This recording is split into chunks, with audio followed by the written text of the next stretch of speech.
प्रिय विद्यार्थियों, ये है एक मॉडल है सर्कुलेटरी सिस्टम का, परिसंचरण तंत्र का, कि हमारे शरीर में जो ब्लड है, खून है, उसका सर्कुलेशन कैसे होता है।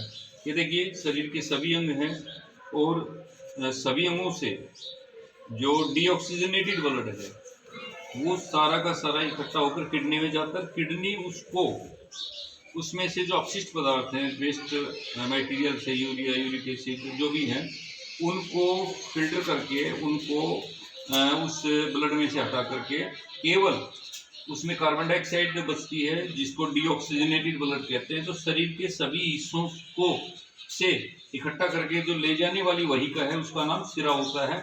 और हृदय से जो ऑक्सीजन वाले खून को लेके पूरे शरीर में जाने वाली जो वाहिका है उसका नाम धमनी होता है।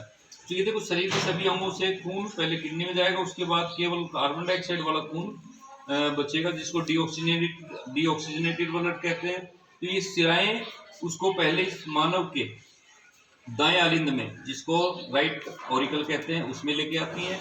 फिर उसके बाद में दाएं निलय में जाता है, जिसको राइट वेंट्रिकल कहते हैं।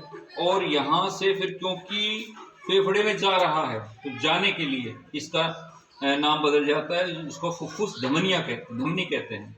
फुफ्फुस धमनी के द्वारा ये लंग्स में जाएगा और लंग्स उसकी कार्बन डाइऑक्साइड को सेपरेट करके उसमें ऑक्सीजन मिला देता है। वो ब्लड ऑक्सीजनेटेड ब्लड हो जाता है।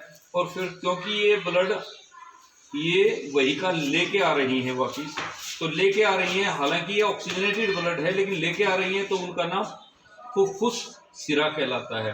फुफ्फुस सिरा से फिर हृदय के बाएं आलिंद में आता है ऑक्सीजनेटेड ब्लड, ऑक्सीजन युक्त खून बाएं आलिंद में आता है, जिसको लेफ्ट ऑरिकल कहते हैं।